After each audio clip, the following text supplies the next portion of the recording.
eu sou Trícia Tadros e esse é o seu programa diário de entrevistas aqui da Record News. Hoje a nossa entrevistada é a comerciante Branca Ferreira, proprietária dos Armazéns Coimbra, tradicional casa comercial no centro da cidade de Manaus. Dona Branca, seja muito bem-vinda, minha querida. Muito obrigada. Olha, a senhora sabe que entrevistas aqui recebem elogios com frequência, mas poucas pedem bis. E a senhora foi, assim, uma das entrevistas mais pedidas, a reprise, a parte 2, aqui nesse programa. As pessoas amam saber suas histórias de como chegou no Brasil. Aliás, antes, como seu marido chegou na Casa Dias. Já estou dando spoiler, gente. E como era Manaus da época que a senhora começou as suas atividades comerciais. Bem, boa noite. É um prazer, uma satisfação de estar aqui junto da senhora, principalmente... A senhora, Dona Branca? A senhora! Até mês passado eu era menina. Bem, e se fosse em Portugal, hoje não diriam, hoje não lhe chamariam senhora, mas chamariam menina. Então é assim que eu quero. A menina. As meninas são aquelas que são meninas. As suas meninas são a Fátima e a Cássia. Bem, aquelas minhas meninas agora também já são umas senhoras velhas, não é? Dona Branca, quem sabe faz ao vivo, Dona Branca, mas me conte. A senhora era professora em Coimbra. Era, sim, no distrito de Coimbra, no Conselho de Arganil. Como foi que a senhora veio parar na Amazônia? Me conta. Olha, uma coisa muito simples. Conversando com um cidadão que acabava de chegar do Brasil, depois de estar aqui 10 anos, e eu falei, começámos a conversa sem interesse, aí ele falou que ele estava no Amazonas, que contou a história dele, como é que tinha vindo para cá, para não ir para o exército, para a guerra naquele tempo. Gente, aqui, só explicar uma coisa para vocês. O período que o marido da Dona Branca veio era um período de guerra que você teria que servir. Exatamente. 3 a 4 anos. 3 a 4 anos. 3 a 4 anos. Isso é um recorte da história muito importante para vocês. Então, a partir de uma determinada idade... Se inteirasse 18 anos, não saía mais de Portugal. Não, e às vezes até 16, 17, já tinha uma certa dificuldade.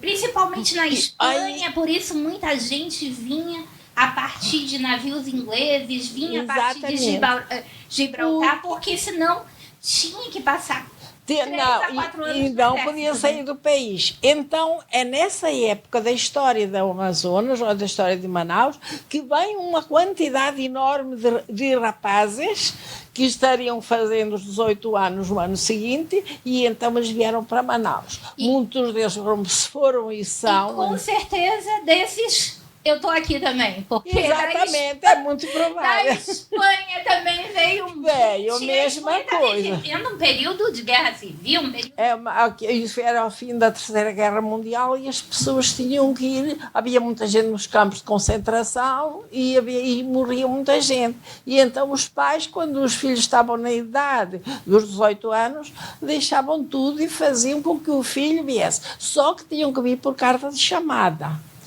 Então, o meu marido veio por carta de chamada. Vamos explicar o que é carta de chamada. Gente, a carta de chamada era uma espécie de promessa de emprego. Exatamente. Que, aquele rapaz já teria aqui. Então, no caso, a Casa Dias, que era uma casa comercial que funcionou até pouco tempo. E tinha vários portugueses de sócio, eram 5 sócios portugueses, todos eles da mesma região de Arganil.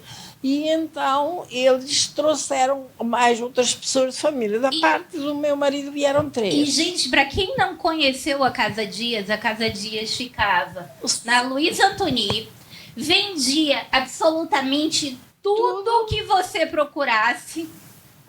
E ela abria de domingo a domingo o dia inteiro, né? Eram 5 casas. Era a Casa Dias, a Casa Guerra, que era lá junto do Porto, junto ao Alfândega. A Malaria Guerra. Não, a Casa Guerra. A Casa Guerra. A Malaria Guerra já era na Rua dos Bares. Tá. E então, era mais a Renascença. A Renascença. Ficava perto Joaquim Nabuco. Isso. E a Casa Guerra, a Casa Dias, a Casa Batista, que é precisamente a casa que hoje, o que o Acácio depois comprou, que hoje ficou a ser... Precisamente o seu estabelecimento. Exatamente. Então, naquela altura, aquelas casas que vendiam o que era do melhor. Vamos lá. Gente, e não havia lei trabalhista, né? Não, então, não havia lei trabalhista. Era uma coisa impressionante. A qualquer hora do dia ou da noite que a minha avó dizia, vai na Casa Dias... Estava aberta e tinha qualquer coisa. Só tinha uma fama. Acho que o seu Dias era careiro. Talvez. Aquelas coisas eram importadas, mas também se nós quiséssemos comprar uma sardinha, a portuguesa, uma bolacha, daquelas bolachas que vinham da Holanda, principalmente, doces e coisas assim que vinham da Europa, isso tinha que ser nessas Mas eu comprava até ferragens na Casa Dias. Depois eles foram adaptando tudo e foram... Não, eles tinham absolutamente tudo. Seria o que hoje se chamaria um supermercado. Um armazém, mas um armazém de altíssimo padrão. É verdade. Né? Porque, embora não fosse exatamente um espaço imenso... Não, exatamente. A casa até era grande, mas o pedaço do balcão para fora, que não era autosserviço, né? Não, é verdade. Não. Era Então, a maioria desses garotos vieram ser balconistas, né? Vieram balconistas, já vinham com a sentença corrida, já sabiam que vinham para trabalhar. Sentença corrida, Dona Branca. É uma maneira de falar. Gente, a senhora está comparando o trabalho a uma prisão? Não. Não, a gente... Eu não sei o que era melhor, servir o exército... A sentença corrida é uma expressão portuguesa que significa que a pessoa já vai destinada àquele trabalho. Ah, tá. É o significado da palavra. Ok, então, porque há muitas palavras ainda que eu uso à maneira portuguesa. Não, mas tanto que com certeza isso que o nosso público gosta muito de ouvir. Não, né? Todo mundo teve uma avó, uma tia portuguesa, de quem tem muita saudade, né? E ainda hoje as pessoas chegam assim, olha, o meu avô, a minha avó, a minha tia, tudo eram portugueses. Todos. Estavam onde? Todos. Estavam aqui na cidade, outros estavam mais... No interior, no Seringal, então, né? Como eu comecei, continuando a história, eu começando a conversar com ele, e chegámos à conclusão de que eu lhe falei. Disse, só um minuto aqui, Dona Branca, para o público entender. Ele veio a trabalhar na Casa Dias. Na Casa Dias. Trabalhou por 10 anos juntando dinheiro. É verdade. Para fazer uma obra, uma reforma na casa da mãe dele. Então, o que eles faziam, geralmente, os portugueses? Eles vinham para cá, passavam 5 anos e tiravam 1 de férias, ou passavam 10 anos e tiravam 2 de férias, porque vocês compreendem que era uma travessia, né? Não, é verdade. E acontece, então, que o tio Armindo, que era um dos sócios, tinha chamado Acácio. Depois, passado 10 anos, o tio foi a Portugal e quis levá-lo com ele. E então ele levou, mas entretanto quando ele chegou aqui, o tio Armindo, que era casado com a dona Arminda, e eles tinham uma filhinha, pai da Albertina. Por falta de nomes. Não, vamos lá. Gente, uma outra coisa. Vocês acham que os nomes portugueses são todos iguais, mas é porque existia um costume português que o nome da criança era o nome do padrinho, né? Exatamente. É por isso que era todo mundo Armindo, Arminda, Acácio, Acácia. Era assim por aí adiante. Manuel, uns que era de Manuel, outros que era tudo assim. E Joaquim. Joaquim. E lá em casa, Jorge. E aí, Jorge... Agora, o meu sogro, pelo menos, ele teve sorte, que o padrinho dele era Jorge. Então, também ele era Jorge. E o irmão dele? O padrinho era Zeferino. Zeferino. Mas eu conheci o Zeferino muito bem. O Zeferino também me conhece, que eu sei que ele hoje ainda é vivo, não é? Ainda há pouquinhos dias. Não, está morando lá em Portugal. Eu fui para Portugal? Foi todo mundo. Meu marido e meu filho também estão lá, mas estão de férias. Estão em Portugal mesmo? O seu filho ou está na Espanha? Esteve na Espanha. Mas residindo só de passeio, não é? Só de passeio.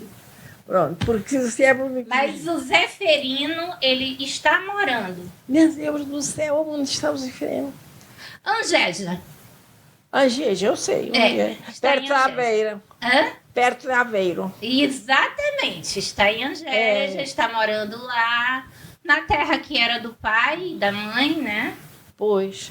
Ele está doente, não é? Acho que ele não... Ele já está doente há uns 30 anos, né, Dona Branca? Ele era namorado da minha sobrinha.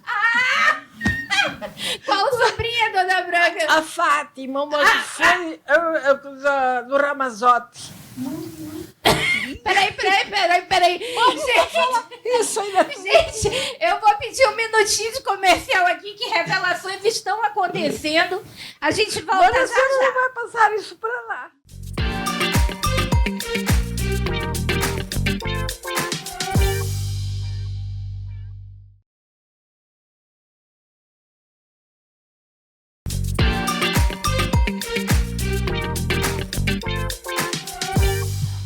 Aqui nesse segundo bloco, nessa conversa agradabilíssima que a Dona Muito obrigada Ferreira, proprietária dos Armazéns Coimbra, uma das casas comerciais mais antigas e queridas de Manaus. Então vamos lá, o seu marido, depois de 10 anos voltou a Portugal. E foi com os tios que o tinham mandado vir e que levavam a filhinha deles, que naquela altura já também tinha mais ou menos 10 anos, 9 anos. E levaram a menina para passar, aí naquele tempo já iam passar 2 meses. E ela foi passar, eles foram passar 2 anos naquele tempo. Os portugueses, quando iam para a Espanha ou para Portugal, tiravam pelo menos 2 anos, que era para pagar a despesa e conviverem com a família. Então, eu era professora na aldeia de onde eles tinham nascido, o tio e o sobrinho. E então, nessa altura, eles levavam a menina foi para a escola, ela foi minha aluna. E aí, quando foi um certo dia, nós nos encontramos e começámos conversando. E eu procurei de onde era, claro, fizemos aquelas conversas sempre que são, como diz o outro, sem interesse, mas pelo menos para divertir o conhecimento. E ele disse que estava no Amazonas. Disse, esteve no Amazonas? Pois eu, olha, sabe, eu acho bonito o Amazonas. E sabe, a coisa mais bonita que tem no Amazonas, segundo a história, é a trovoada. Diz que não há coisa mais linda no Amazonas. Eu disse, Aí fomos conversando, tá? E ele disse, e como é que a senhora sabe a história do Amazonas? Já foi lá alguma vez? Como é aquela conversa? E eu disse, não, eu não fui lá, mas eu li a história de Ferreira de Castro. Pois é. E é da história de Ferreira de Castro. A Dona Branca, gente, ela já conhecia mais história do Amazonas do que do que eu, que estava aqui, que morou 15 anos aqui. Agora, eu conhecia livro de interesses, como lia tudo. Livro de interesses não, com interesse em conhecimentos. Cultura, conhecimento, é a função de um professor buscar conhecimento, né? Não, e aí naquele tempo eu tinha acabado de tirar o curso em Coimbra e então eu estava na casa dos meus pais, continuava estudando alguma coisa, mas não era ainda assim de... Não, voltei para trás. Depois, quando eu conheci o Acácio, começámos a conversar sobre o Amazonas e daí é que nasceu. A menina veio para ser aluna, eu era professora da menina e a menina, quando eu precisava sair, a menina ia comigo. Passou a ser sua acompanhante. Exatamente. Mas, Dona Branca, senhora fez uma viagem, né? Uma viagem É verdade. com uma expectativa, né, do que era o Amazonas. O Amazonas a decepcionou ou era mais ou menos de acordo com o que a senhora esperava? Bem, na verdade, eu esperava outra coisa quando cheguei aqui. Porque naquele tempo não havia carros, não havia luz, não havia... Não havia luz? Não. Isso é importante que as pessoas saibam, porque muita gente fica confusa. Como é que o Amazonas foi um dos primeiros lugares a ter a luz elétrica, a ter luz. E depois não teve mais? Exatamente. Porque eles cortaram, inclusivamente era a iluminação inglesa. Exatamente, gente. Depois havia do período áureo da borracha, quando os ingleses vieram para cá e fizeram infraestrutura, né? Quando os próprios ingleses contrabandearam as nossas sementes e não precisaram mais da gente, foram embora e interromperam os serviços aqui. Exatamente. Por isso que quando que eu discuto com alguns colegas professores de história, quando nós vamos fazer algum tipo de trabalho, de pesquisa, a formação do povo amazonense, colocar os ingleses, eu digo não. Me diga uma família de ingleses que ainda vive aqui, que coloca dinheiro, que coloca seu trabalho no Amazonas. Não, os ingleses vieram aqui piratear e foram embora. Infelizmente, essa é a realidade.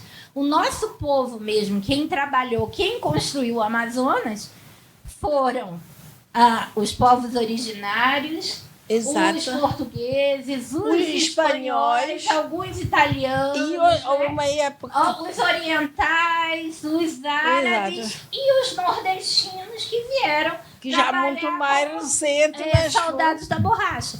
Então, dizer que inglês ficou aqui, que o inglês fez a alfândega. O inglês construiu aquelas, e como é que chama, os esgotos no centro. Construíram porque ganharam dinheiro, né? Ganharam muito dinheiro. Quando pararam de ganhar dinheiro, eles foram embora. Foram embora. Se foram eles mesmos que tiraram daqui as riquezas e levaram... Mas, de qualquer jeito, eles deixaram alguns vestígios e deixaram uma história bem grande, porque há muita coisa aqui ainda mesmo construída pelos ingleses. Sim. Isso é verdade. Embora que não foram... Eles depois pegaram e eles foram embora. Que muitas pessoas não entendem quando se diz não havia luz, né? Mas como não havia luz? Não, é porque nós tivemos um grande período. Foi de separação até que depois... Um grande período pós-ciclo da borracha. Exato. Até voltar a ter luz elétrica, né? Aquela casa onde eu moro, na Joaquim Nabuco, era de um casal de portugueses que chamava-se a Dona Aninha Sogobeias, que eram pessoas que tinham aquelas embarcações para o interior, inclusive eles tinham uma fonia, uma coisa que poucas pessoas tinham em Manaus, e eles trabalhavam com esses serviços. Então, a Dona Aninha é assim, uma pessoa muito calma, muito tranquila, e ela, quando começou a Zona Franca, foi quando ela foi embora daqui. O filho dela era juiz em Copacabana e levou a mãe para lá. Ela não tinha mais ninguém aqui, venderam aquela. Muita gente foi para o Rio de Janeiro. E foi naquela altura, daquela época da entrada da Zona Franca. E a Dona Aninhas dizia para mim assim: Dona Branca, a Zona Franca era uma alegria, a Zona Franca, tudo assim, aquela expectativa, né? E ela disse: olhe, vai durar de 28 a 30 anos. Se a senhora quiser escrever, a senhora escreva para ver se é verdade ou não. Vai durar um ciclo de 28 a 30 anos. Foi na borracha, era a borracha, ela dizia as outras coisas, os couros e aquilo. Consegui olhar essa história do Amazonas, que na verdade era isso. Aí depois... Na verdade, todos os ciclos econômicos, se você for imaginar, né? A gente começar primeiro pelo ciclo do pau-brasil, das drogas do sertão, tem um período, depois o ciclo açucareiro tem outro período, depois o ciclo dos minérios, outro Exatamente. período. Depois do ciclo cafeeiro, tudo se esgota, né? Tudo foi indo, tudo que é extraído sem limite, sem freio, um dia esgota. Não, é uma verdade. E a gente vê, por exemplo, hoje a gente está notando essa diferença dessa história. Hoje está entrando outro ciclo diferente. Hoje é ciclo de chinês, os holandeses já foram há muito tempo, mas essas já são outros. E as pessoas vão se adaptando ao estilo. Aliás, ali, a sua região virou uma região de venezuelanos, né? A de venezuelanos e de chineses. Bem, os chineses vivem a vida deles naquele espaço ali da Rua dos Bares, junto à Praça dos Remédios. Tem 5 casas de chineses bem compostas, bem, à maneira deles. Mas... a maneira deles. É porque a senhora vai lá, vê que as coisas todas que eles vendem é tudo aquilo da terra deles. É tudo aquilo que como é que é? É de uso único. É verdade. Descartável. Mas já que a gente está fofocando aqui, que a gente já está correndo risco de processo, por que ninguém quer trabalhar para chinês? Olha, eu não sei se eles não querem trabalhar. A senhora é vizinha, Dona Branca. A senhora é inimputável, já tem idade, pode falar. Não. Eles são muito exigentes, né? Olha, eu até nem acho que eles sejam muito exigentes. Eles estão à espera. Mas também vou lhe dizer uma coisa. Os holandeses... Ela está falando baixinho. Não, mas é Depois isso. eu conto para vocês. Pois é. E eles, coitados, eles não querem trabalhar e os que eles têm para os ajudar também não são... Dona Branca é ícone! Não, mas a senhora sabe, ontem entrei numa loja que foi o banco Beia. Aquilo é uma casa de chinês bem grande, não é? E eu cheguei e procurei o assunto para eles. A menina que me atendeu estava com o celular na mão, eu dei volta, a coisa toda, e a menina atrás de mim, olha uma coisa, tem isto. Essa pelo menos foi atrás da senhora, porque a maioria não tira o olho do celular. Agora, o pobre do chinês se senta no banco, na entrada da porta, para ver como é que corre o movimento. Elas estão lá dentro, não ligam para nada, porque... Não. Sabe que a minha mãe é engraçada, né? A gente foi comprar, não sei o que, 24 de dezembro, alguma coisa assim, de armarinho. E as lojas já estavam todas fechadas, mas o armarinho da chinesa estava aberto. Estava aberto. Ou seja, os chineses são sucessores da Casa Dias. Não, e a senhora... A Casa Dias funcionava Natal, Ano Novo. A minha avó dizia assim, faltou alguma coisa, sei lá, uma mexa pro pudim. Vai lá na Casa Dias, que eles têm. É verdade, naquele tempo era isso mesmo. Agora, aquele Seu Dias era... Isso, se eu dizer, é danado. Não, era trabalhador o homem. Era grosso, mas era trabalhador. Gente, não tinha um domingo depois do almoço, aquele sol quente, aquele calor. Ele já tinha idade, ele estava lá.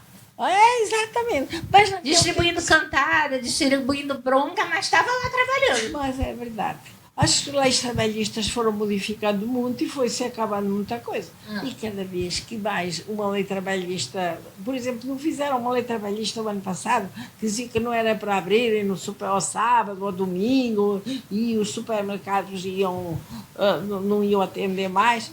A senhora acredita que agora ninguém quer trabalhar ao domingo, ninguém mais. Já não queriam antes, mas agora com as leis se baseiam nisso e é muito difícil. E as ruas ficam desertas no centro. No centro, né, Dona Branca? No centro, a gente vai lá para a Zona Leste e parece formiga. É verdade, porque a gente vê o comércio dos bairros movimentadíssimo aos domingos. É verdade, né? Ao domingo Não, isso... Na verdade, também a feira da Eduardo Ribeiro também é super movimentada. Tem gente que realmente... O grande dia de arrecadação, né? Principalmente quem é autônomo, é o domingo, né? Não, isso é Os shoppings também são movimentadíssimos nos o domingos, domingo né? que as pessoas vão para o shopping para passar o tempo, vão para o shopping por causa do calor. Agora, o centro realmente... O centro ficou muito... O centro realmente, eu acho que não é uma questão de querer trabalhar, é uma questão de abandono mesmo. Não, é de abandono mesmo. A gente vê prédios bonitos ali na Joaquim Nabuco. Já que trabalhados. Uma rua de mansões, gente. Era uma... De casarões maravilhosos. E agora vê lá... Da depressão, né? Dá a impressão, a gente vê aqueles trabalhos que foram feitos com tanto carinho, em pedra. Porque foram feitos em... A Praça dos Remédios, gente. Praça dos Remédios é... assim, uma situação, você vai à missa nos Remédios, você senta e chora com a situação, né, das pessoas na Praça dos Remédios. Aquelas pessoas precisam urgentemente de atendimento, né, Dona Branca? Mas eles levam-nos, menina, e eles voltam de novo, já não tem jeito. Os mesmos? Os mesmos. E a senhora sabe, parece que o governo, o mês passado, que deu um terreno para eles irem, um sítio aí para esses, mudar essa gente toda para lá. Ora, eles foram para lá uns 2 ou 3 dias, mas voltaram todos de novo. Eles só vivem à custa do que roubam e à custa do que lhe dão. Se eles forem para uma colónia e para o meio do mato... Mas não podem plantar, cultivar, né? Mas eles querem. Eles querem o quê, Dona? O que eles querem é droga. É o que eles querem, infelizmente. É uma coisa muito isso. triste, né? É muito triste e a gente vê. E agora, ali naquela parte, eu sempre costumo ir lá no mercado, assim, mais ou menos meio-dia, a gente vê aquelas pessoas e aqueles drogados, vê gente assim drogados, meninos, filhos de gente de família, até que a gente vê que eles são pela maneira como se apresentam. E não tem jeito. A polícia não pode fazer nada, não consegue. Tem que ser uma ação conjunta da saúde, com a assistência social, com a igreja, com todo mundo participando, porque realmente é um problema não só social, mas é um problema de saúde pública, né? Quando eu sábado à noite... Rápido, né, Dona Branca? Como? Foi rápido que a droga tomou conta aqui. É né? verdade. E como tomou... Porque a gente já escuta falar em droga, né? Há muitos anos. Há muitos anos. Mas aqui em Manaus foi uma coisa muito rápida. Foi muito rápido e a senhora sabe que, olha, um exemplo, eles roubam por brincadeira. Semana passada eles roubaram, a nossa casa é do lado daqui, eles roubaram o quarteirão dali. De noite foram tirar os fios da luz para as pessoas... Aliás, Dona Branca, eu vou falar uma coisa. Toda vez que eu passo na sua casa, e o nosso amigo Fábio Augusto, História Inteligente, passa na sua casa, a gente pergunta como a senhora ainda tem coragem? Bem, olha, a gente tem coragem porque sabe que o sentimento que nos criou ali... Eu sei, mas assim... Mas, na verdade, é preciso ter coragem. Vamos falar a verdade. Dona Branca foi batizada e casada lá em Fátima. Nossa Senhora de Fátima guarda e protege, porque só forças divinas para lhe proteger ali. Não, a senhora sabe uma coisa? No mês passado, não subiu na torre da igreja e não foi tirar o ar-condicionado, caiu, se espetou no gradeado e não morreu lá, esticado. Deus do céu! Olha, lá dos Remédios? Na igreja dos Remédios. O que é que acontece? O padre foi lá, veio as polícias... O padre já não pode mais fazer nada. Deixa eu falar uma coisa. Padre Mauro Cleto... com todo o meu respeito, o senhor, coitado, de verdade, o senhor merece todo o meu respeito, porque o senhor é pároco, é polícia, não, é sério, é conselheiro matrimonial, porque tudo que acontece ali, até a própria polícia vai falar com o Padre Mauro para intervir, porque... ou é alguém que xingou o outro e que vai se refugiar na igreja. Ele é o prefeito dos Remédios, coitado. Pois... E assim, Padre Mauro, sinceramente, olha, Meus agradecimentos, porque se não fosse o senhor, aquilo ali teria virado uma terra de ninguém. Mas eu vou dizer para a senhora uma coisa. No dia da semana passada, como lhe falei, o primeiro quarteirão cortaram a luz. Foi de manhã, a Eletronorte ajeitou. Quando foi passado 2 dias, roubou a casa do canto, que é no canto da Rua dos Andradas, com a Joaquim Nabuco. Aí lá foi. Lá mandaram consertar de manhã, a gente fica sem luz, desliga o ar-condicionado, porque eles vão tirar aqueles fios nos postes. Olha, o que a dona Branca está falando, e a gente vai ter que voltar a falar sobre esse tema, que é muito complicado, é os roubos de fios para retirar o cobre, que, assim, ninguém mais aguenta, a gente vendendo as suas casas, ninguém mais aguenta. Roubam fio elétrico, fio de telefone, fio de ar-condicionado, fio de... Aliás, roubam tudo, gente. O centro da cidade, eu faço um apelo, pelo amor de Deus. Vamos eleger quem tenha propostas para o centro da cidade. É verdade. Porque os bairros, eles são iguais em qualquer lugar. O nosso centro da cidade, ele é único. Lá está toda a nossa história, lá está o grande polo arrecadador de tributos, né? E lá está também, assim, um número maior de confluência das pessoas para trabalho, para estudo, né? Então, vamos olhar para o centro da cidade, vamos eleger que tenha uma proposta muito boa para o centro da cidade. E agradeço a audiência de vocês e até o próximo programa.